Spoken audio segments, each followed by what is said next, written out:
Hey all, your OS reviews. In this video, we're taking a quick look at a multifunctional power bank from GOODaaa. This is a rugged design that claims to be water, dust, as well as drop resistant, and also comes with a built-in hand crank plus a solar panel for extra ways of topping it up if you're away from a power outlet. It also comes equipped with Qi wireless charging support in addition to built-in cables including Lightning, micro USB, and USB Type-C if you've forgotten to bring along your own cable, for example. It also has built-in LED flashlights to illuminate objects in the dark. So pretty versatile. It comes with a high capacity as well at 45,800 milliamp hours. Claims to charge multiple devices simultaneously, including wireless charging in addition to the USB charging. The LED flashlight claims to have 3 different modes in terms of illumination. It can reach 100 feet to 200 feet, as well as acting as an SOS mode, which will last over 300 hours if you're using it just as a flashlight, and also comes with a built-in compass as well as an extra tool since this is a rugged design going on. And the large capacity, by the way, can charge up, I would say, an average size phone, which these days perhaps is around 5,000 milliamp hours, around 9 to 10 times before the power bank runs out of juice. And it's priced pretty competitively at under 50 bucks, sometimes goes on sale for less than that. It's kind of the spiritual successor to one of the previous models that we've seen. The capacity is roughly halved, and it doesn't have the hand crank function for extra top-ups. So anyways, inside of the packaging, we have, of course, the solar panel power bank itself, as well as a quick clip that you can use to attach it into a backpack if you're going camping, for example, or hiking. And there's also an included USB Type-C to Type-C cable, in addition to just a quick user guide. Now, one of the limitations of this model, however, is it doesn't seem to support the fastest charging rates. So the Qi charging pad, for example, is capped at 5-watt charging, whereas the wired charging can get upwards of 15 watts, so it will be considerably faster than the wireless, but that's still a little bit slower compared to some of the GaN or gallium nitride equipped power banks, which can reach around 45 to even 100 watts in extreme cases from some brands like GOODaaa and Anker, for example. So this is definitely not going to be capable enough for charging up laptops. So I think that's a little bit of a missed opportunity because of the really large capacity, again, almost 50,000 milliamp hours. If they just allowed you to, again, have higher wattage charging, you can use it not only with phones, but also with MacBooks and other laptops. So a little bit of a shame there, but it is what it is. Most average smartphones can still get fully charged in around an hour and a half or so when you're using it via the wired method. Anyways, taking a closer look at the design, it is indeed pretty well built with the rugged overall appearance, giving us some of these accents on the sides, making it a little easier to grip. And located on the right here is also the aforementioned compass.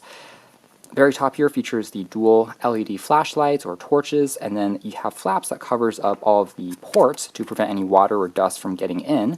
And here we have 2 USB Type-A ports in addition to a USB Type-C power key on the side that is also used to trigger the wireless charging. You can tap once to see the power percentage remaining. It's estimated using these 4 LEDs representing about 25% each if they are lit up, and you'll also be able to tap on this to activate the LED flashlight that we'll see in a moment. On the very back here, we also have the kind of aforementioned charging pad, which is also coated with some soft touch rubber, so the phone won't really slide around when you set it on top, which is good.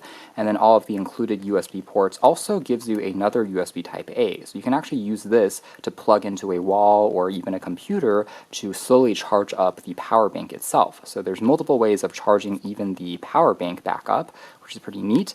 It would have been nice if maybe the cable can be further retractable to increase the length, but overall it still works if you have just a phone kind of set on top as it's charging, and that still seems to do the job.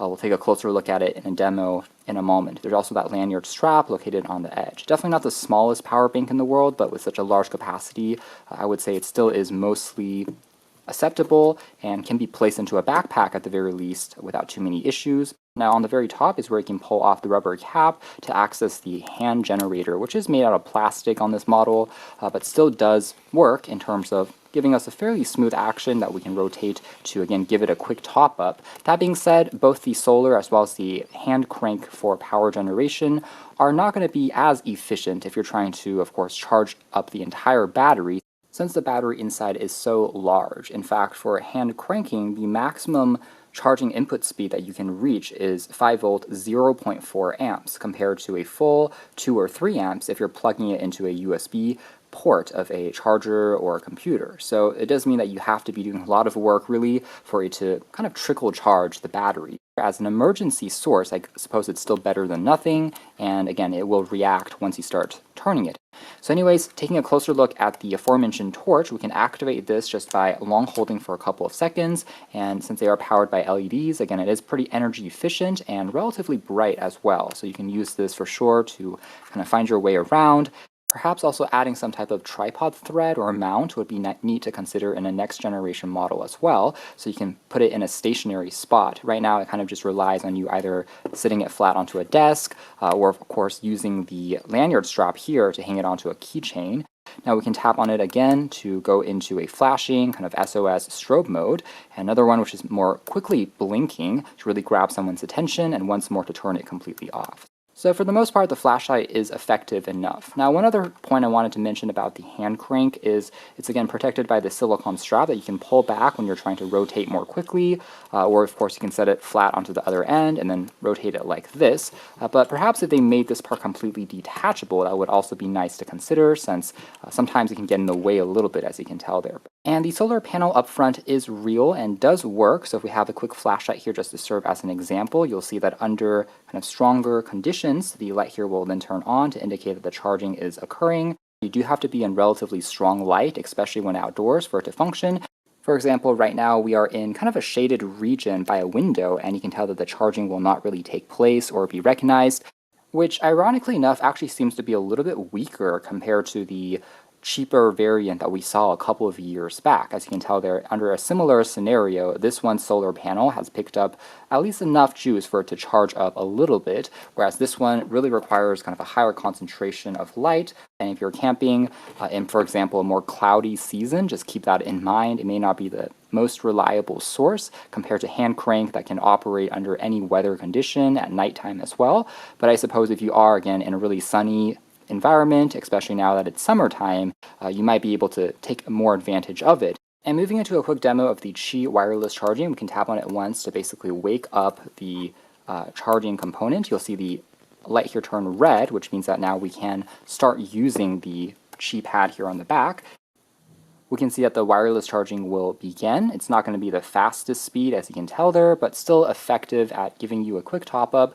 That being said, if you want faster charging speeds and also more efficient charging, because wireless charging will inevitably generate a little bit more heat, as well as power will be lost as it's transferring it using those wireless coils. If you really are conserving all the power that you can and you're kind of in the wilderness, you would probably want to use the cabled method, but it's a convenient little extra built on in here. And using the wireless charging method at 5 watts, it will take also a little bit longer, around 3 hours in fact, to charge up the device here. But it is what it is. It does function with any kind of iPhone that has support for Qi charging, including Samsung Galaxy S series phones, as well as some of the newer Google Pixel devices and newer generation of Apple iPhones, really from iPhone 10 and newer, have support for it. It's not really a MagSafe charger though, so it won't really automatically lock itself into place, but as long as you place it in kind of any direction of the round charging pad, it will do its job. Now here's a quick demo of using it with wire charging as well. So if we plug in a second phone here, you can see that the charging will function. So you can charge up multiple devices simultaneously, and when the battery reaches 100%, it will stop charging on those respective products to conserve on the battery health. And again, the phone can be sitting here on top if you're using it with the included wire, and still kind of sit nicely onto a desk or put it into a pocket in your backpack. Moving into the USB ports, I will say that the Type-C here provides both input for charging up the power bank as well as output. So you can still use this for charging up smartphones, it just doesn't have GAN technology inside. So still will be at 15 watts maximum, but overall it does the job if you want to quickly top up the phone using the Type-C to Type-C cable that is included. But if your phone is maybe made by Xiaomi, by Samsung, some of their devices which support 45 watt to even 100 watt charging on latest flagships, then you may want to look elsewhere if you are super impatient and you're trying to get the fastest charging rates possible. That being said, if you are okay with waiting for maybe around 2 hours to charge up the phone, and you just like the overall rugged design of this power bank, plus the fact that it has so many features all in one, it can still be worth considering.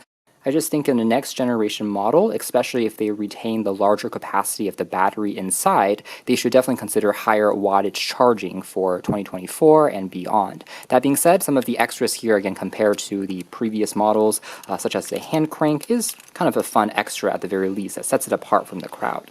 So you can learn more details if you are interested in the links down below. For now, that's been our video. Thanks for watching here at OS Reviews. That's been the Good AAA solar panel / hand crank power bank.